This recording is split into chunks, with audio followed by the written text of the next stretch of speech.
Salve guys, and welcome to Wednesday. It's day 43.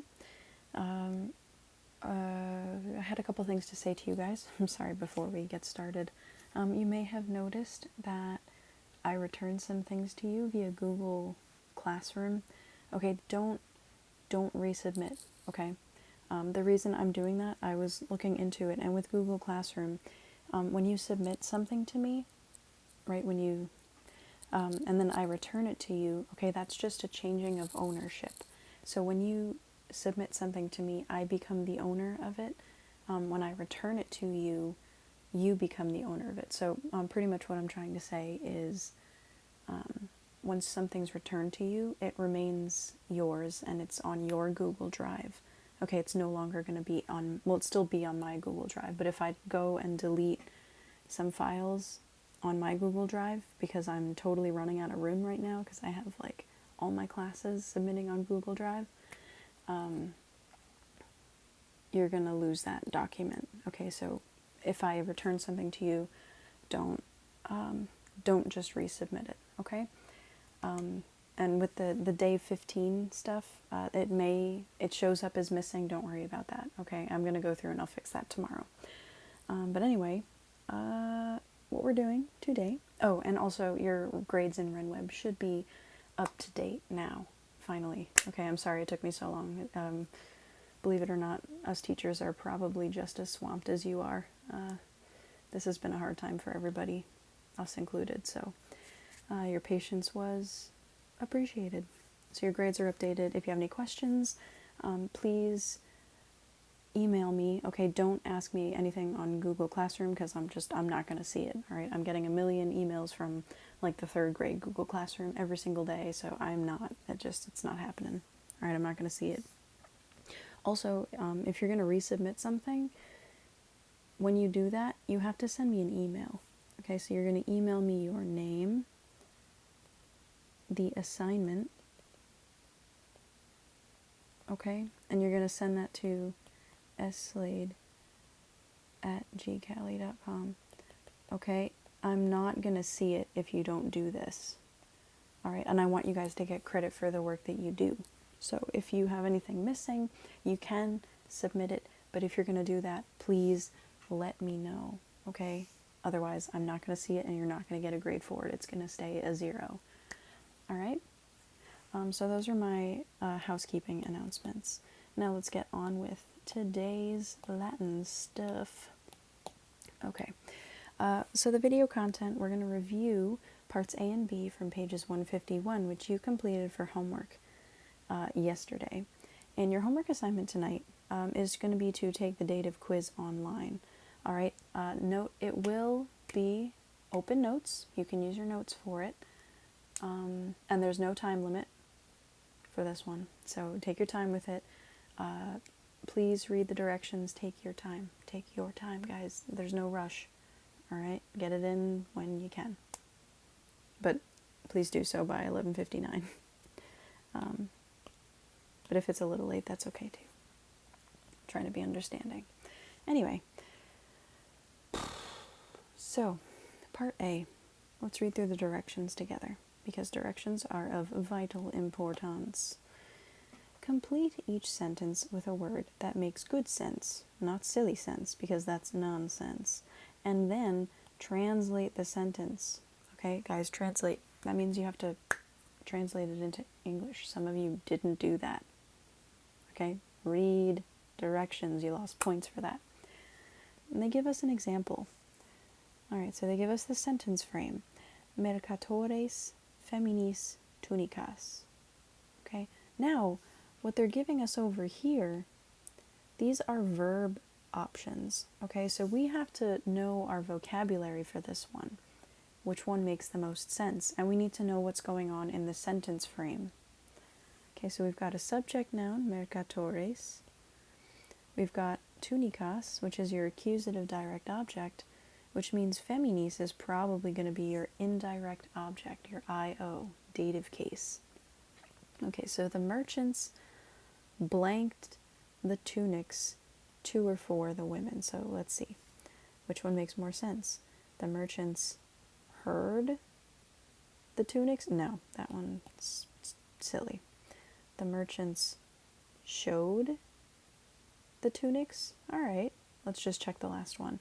The merchants feared. Nope. Okay, you're not fearing shirts unless you're weird.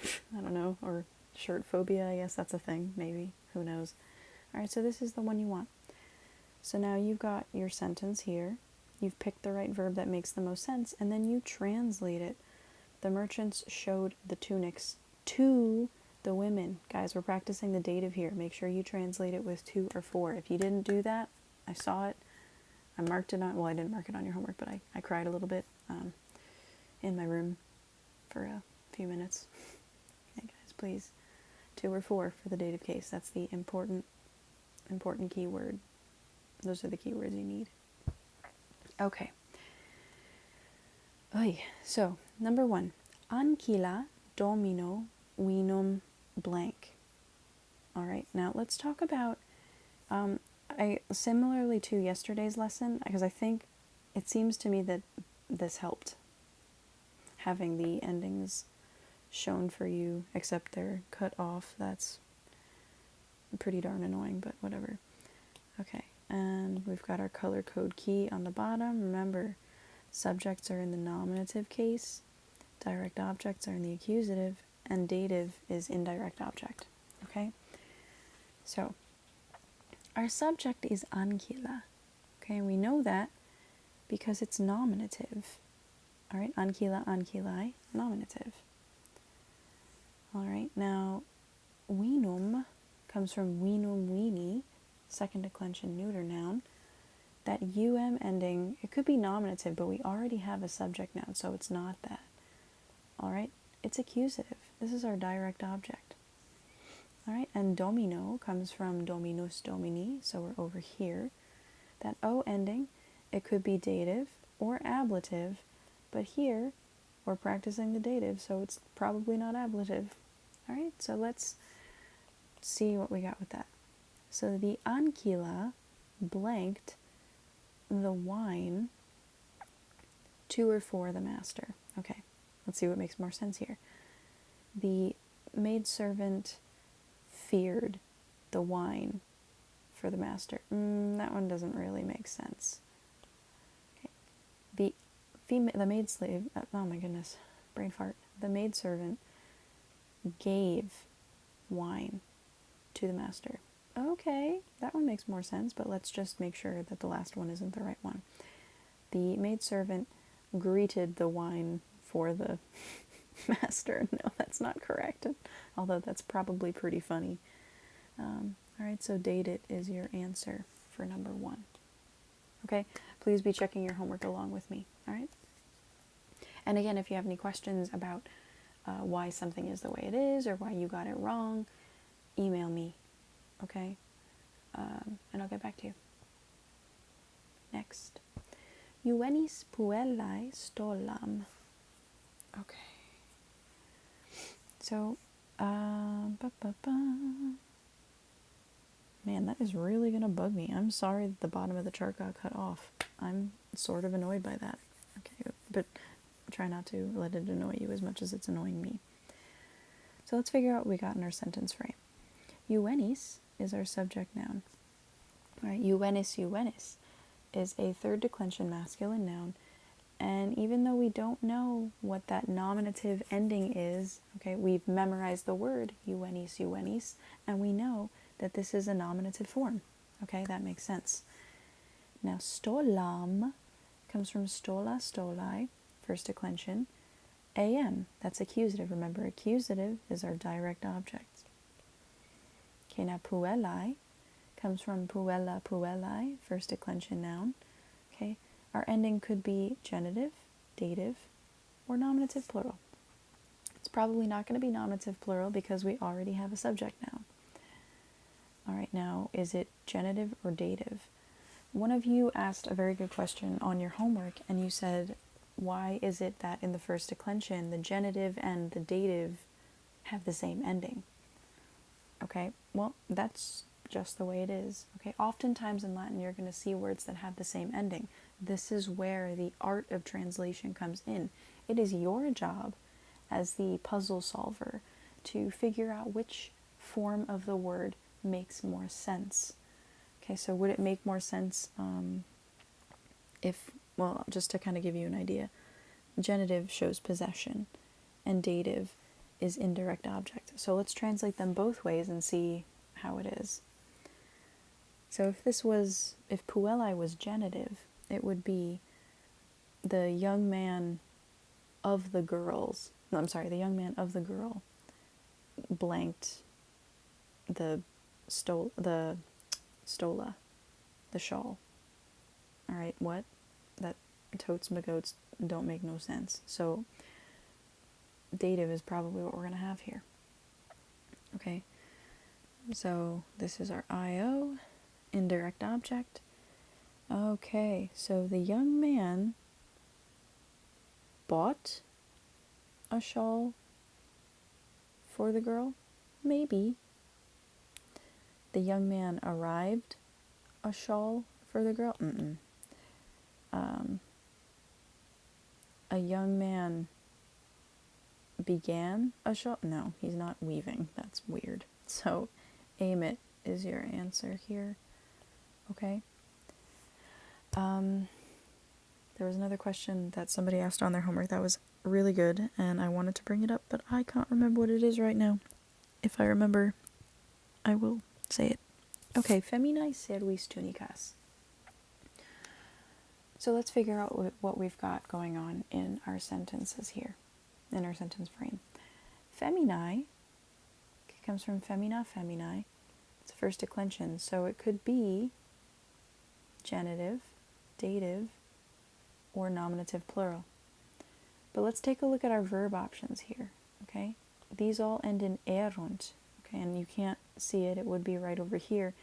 Erunt is plural, okay? Which means we need a plural nominative subject. Can feminae be that? Yeah, okay? Because it's this one. All right, so it's not that.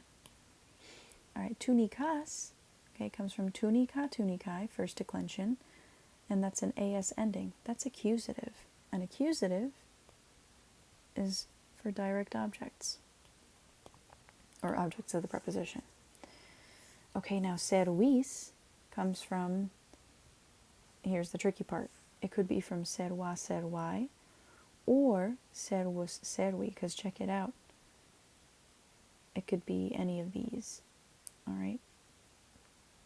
Let's say, let's make them masculine, because why not? So it's not going to be those. Now, if you were reading this in a greater context of a story, you would have a better idea of who these slaves might be, if they're male or female. So, it's not ablative, because we're not worrying about the ablative right now. Servis is your IO. Alright, so the women entered the tunics for the slaves. Now that's weird, unless there's like a tunic competition, like coolest tunic. What? The women sought tunics for the slave. Okay, that one could make sense. The women contended. No. Mm-mm. It's quaesiverunt. That's your answer. Okay, that makes the most sense. Next. Cives actori pecuniam blank. Alright, let's figure out what we got. Cives comes from civis civis, which is a third declension masculine noun. And that es is nominative plural. And check it out, these verbs are also nominative plural, so that makes sense. That checks out. Pecuniam comes from pecunia, pecuniae. Okay, first declension noun. Am, that's accusative.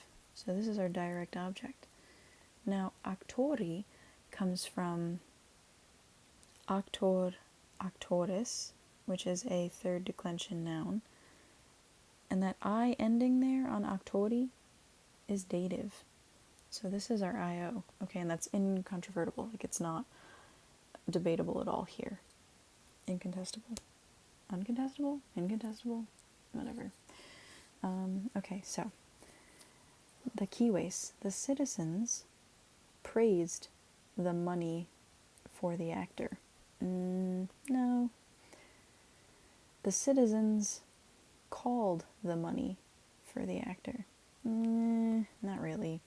The citizens handed over money for the actor. Ding, ding, ding. We got it. It's tradiderund. Okay? Tradiderund, sorry. Okay? So that's that. And I think that's the last one for this section. Yeah. Okay, Quinturio mercatoribus decem denarios. Alright, so let's see what we got here.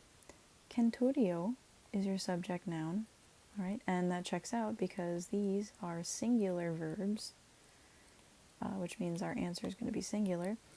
Centurio centurionis is a third declension. It's one of those weird nominatives that, don't have a specific ending. But if we've memorized our vocabulary like we're supposed to, then you'd know that that's nominative. You'll recognize it. Okay, so centurio and decem and denarios. Alright, so decem is just like an adjective that's going with denarios. Remember, numbers function like adjectives. So it's going to change itself to match with whatever. Anyway, okay, sorry. Moving on here.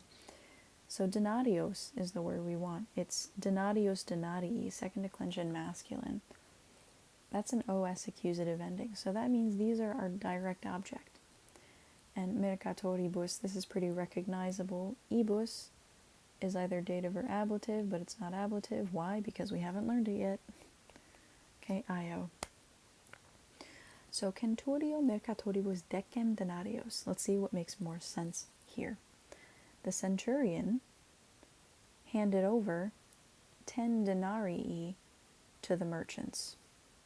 Okay, that could make sense. The centurion bought 10 denarii for the merchant. You shouldn't. Denarii is it's a type of coin.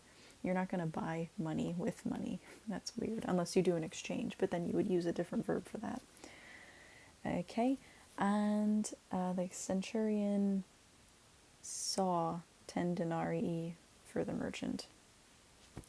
That one kind of makes sense, but I think what makes better sense is tradited, handed over. Okay, because he's probably going to buy something with that 10 denarii. He's probably going to buy a fluffy unicorn with a emperor's hat from the Colosseum. I don't know. What's going on? Okay, so that's part A. Part B now. Let's read the directions, because the directions are important, guys. Complete each sentence with the correct word, and then translate the sentence. Okay, do I want you to translate it? Yeah, I do. The directions said so. Okay, for example. Alright, so in this exercise, we're talking about number here. Alright, singular versus plural. Okay, before we were talking about vocabulary. Alright, now we're working with singular versus plural. So, our example. Gladiatores amicis tunicas. Alright, and our choices are ostended or ostenderunt. Alright, we have to ask ourselves now, is the subject singular or plural? And in order to do that, we have to know which one's the nominative here. I'll just give you a heads up right now for a quick example. Gladiatores is your nominative and it's plural. Okay, so ostended is singular, it's not this one. We want ostenderunt. Okay, and you wrote it out, and this checks out. The gladiators showed the tunics to their friends. Okay? So the verb and the subject noun match in number, which must happen. Okay? They have to agree. Puer gladiatoribus tunicas. Alright? Well, puer is singular. Tunicas, so pueris is a masculine noun. It doesn't have a US ending, okay, but it's one of those weird second declension masculine words that has an R rather than a US. Okay, so it's second declension masculine. Gladiatoribus, okay, that's got to be third declension dative, IO here. And tunicas, all right, that's accusative, so this is our direct object. Now, puer is singular, so our answer is dated, right, because dederunt, nt, that's plural. Okay, so now we'll translate. Okay, the boy gave the tunics, plural, to the gladiators, also plural. Okay, the boy gave the tunics to the gladiators. All right, so that's the answer for that. And you should have written out the translation, but for brevity's sake, I'm not going to torture you and have you listen to my Apple Pencil clicking away, because apparently some kids hate that. All right. Cives Miloni statuam blank. Okay, we've seen this word before. Cives. Okay, it comes from civis, which is a third declension noun. Es is nominative plural. Okay, nominative, subject noun, which means we need a plural verb. So it's not going to be possuit, because that's singular. It's possuerunt, nt, that's plural. Okay, so your answer is possuerunt. But let's figure out what goes here. Statuam, okay, that comes from statua, statuae. Am, accusative. Okay, and miloni, ends in I, comes from milo milonis. All right, and I, that's a milo milonis is a third declension noun. Okay, and ends in an I, that's dative. So this is our IO here, indirect object. Okay, so now let's translate. The citizens put or placed a statue for Milo. Okay. Now, if we had actually gotten through the textbook, the previous chapter, there was a character named Milo at the baths, who was kind of like a nemesis-y person to Quintus, but we're not going to worry about that right now. Or maybe he was a friend, I can't remember, but he's a character, so you would have known that. I think he was an athlete in the story, and he gets upset about the statue, maybe, with the fractum nasum, the broken nose. Okay, next. Mercator amico vinum blank. Alright, so let's figure out what our subject is, and if it's singular or plural, then we know what our verb needs to be. Mercator, mercatoris, is a third declension noun. Mercator, that's singular. So this is singular subject noun, so it's not going to be tradiderunt, it's going to be tradidet. Alright. Okay, now vinum comes from vinum vini. Alright, it could be nominative, but it's probably not, because we've already got our subject noun. Alright, so it's going to be accusative. Alright, and amico comes from amicus amici. Alright, and O can be dative or ablative, but it's not going to be ablative because we haven't learned that yet, so we're going to be dative here. Dative I-O. Let's translate. The merchant handed over the wine to the friend. Okay? Moving right along here. Coquus ancillae annulum blank. Alright, this one's pretty straightforward. Coquus, coqui, is a second declension. US, that's nominative, subject noun. Singular, right? Because it's in the singular column. So we want amit, not emerunt. Alright, so amit is your answer. Okay, so coquus, annulus, annuli is a second declension masculine. That's accusative, so this is direct object. Ancillae comes from ancilla, ancillae. Alright, so it could be genitive, dative, or nominative. we already have a subject, and our subject has to be singular anyway, so it's not that one. Okay, and genitive, I'll give you two translations. You tell me which one makes more sense. Okay, first let's pretend that ankilai is genitive. The cook of the maidservant bought a ring.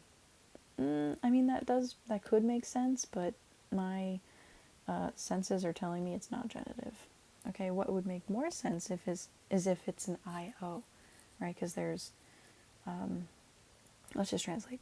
The cook bought a ring for the maidservant. That makes more sense. Okay, how sweet. All right, so that is that. Moving on here, but you kind of see how, like, you kind of have to try different things when you're translating. Okay, sometimes you might not get it correct the first time, and you have to go back and restructure it and figure it out. Okay, Latin is kind of like a puzzle, so take your time with it and pay attention to the endings, because that's what's gonna help you. All right, Venelicii feminis servos blank. All right, so let's figure this out. All right, Venelicius, Venelicii, second declension masculine. All right, and that I ending is actually nominative plural. Okay, which means our verb can't be singular, our verb has to be plural. So ostenderunt that's where we at right now. Okay, so this is our subject noun. Servos, okay, that is from servus, servi. Os is accusative, direct object. Okay, and femina, feminae. Okay, feminis is your ending. It's probably not going to be ablative. We're going to be dative here. This is an I-O. The Venelicii, the slave dealers, ostenderunt, showed the servos, the slaves, feminis, to the women. Okay? Next. Servus quinto discum blank. Let's see what we got here.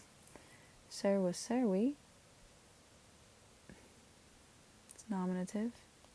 Okay, and servus is singular, so it can't be quaesiverunt, it's got to be quaesivit. Discum comes from discus disci, accusative, direct object.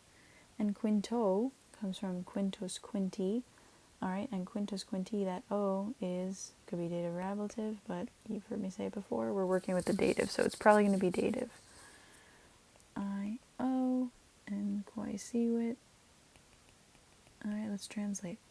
The slave, I spelled that wrong, sought the discus for Quintus.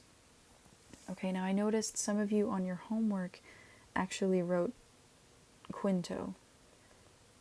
Okay, that doesn't mean that Quinto is his name, that just means that Quintus's name is dative, so it's telling you what the noun is doing in the sentence. Okay, it's the indirect object. Okay, the endings change, but you're still going to translate it as the nominative, right? So like if we were going to say 2 or 4 Metella, right, we would say Metellai, but we're not going to call her that, right? Her name translates to Metella. Okay, so when you translate, show me that. All right, and I think a couple more. Nautae auxuribus stolas pulchras blank. Alrighty. So nautae is a first declension masculine noun. Now that AE on nautae could be genitive, dative, or nominative. So let's see what else we've got in the sentence. Stolas and pulchras have the same ending, so these two things are probably going together, and that AS ending is accusative. That's direct object. And ibus is pretty easily recognizable as dative or ablative. Here it's going to be dative IO. So we need a subject noun, and nautae can very well be that. Alright, and nautae is plural, so it's not elegit, it's elegerunt. So let's translate now. And you would be writing this out too. Okay. The sailors chose beautiful shawls for their wives. Okay? So that's how that one works. Next. Clemens et grumio metellae caenam optimam blank. All right, now, both of these are they're third declension singular nominatives. All right, and we know that they're both nominative. They're being connected by this et here. So we have two subject nouns, which means even though Clemens is singular and grumio is singular, there's still two people as our subject nouns. So that means our verb is not going to be singular, it's going to be plural, right? Because Clemens and grumio together, that's more than one, that's two. Okay, so it's got to be plural. So paraverunt is your verb. Caenam optimam, okay, they have the same ending. That am is accusative, direct object. Now, metellae, okay, comes from metella, metellae, could be genitive, dative, or nominative. It's not going to be nominative here because we've already got our subject noun. And it would also be really weird if there were more than one metella. Right, the metella is prepared. What? No. Don't make sense. So it's not going to be genitive. Okay, it's going to be dative. So Clemens and Grumio, so we have to mark that up. So Clemens and Grumio prepared a caenam optimam, a very good dinner, metellae, for Metella. Alright? And that's it. Okay? So that was the homework that you should have done. Your homework for tonight, after having watched this video, of course, is to take the dative quiz. Okay? And that's posted for you on Google Classroom. It's a Google Forms quiz. It's open notes, okay? So you can take your time with it and use your notes for it. I would recommend doing that. And again, if you are going to be handing in missing assignments from the past, like you're allowed to do that. You can do it. But if you're going to do that, please make sure you send me an email, again, with your name and the assignment. Okay, because otherwise I'm definitely going to miss it and you're not going to get credit for it. Okay? So that's that. And I will talk to you guys later. Have a great day. Wale Skips.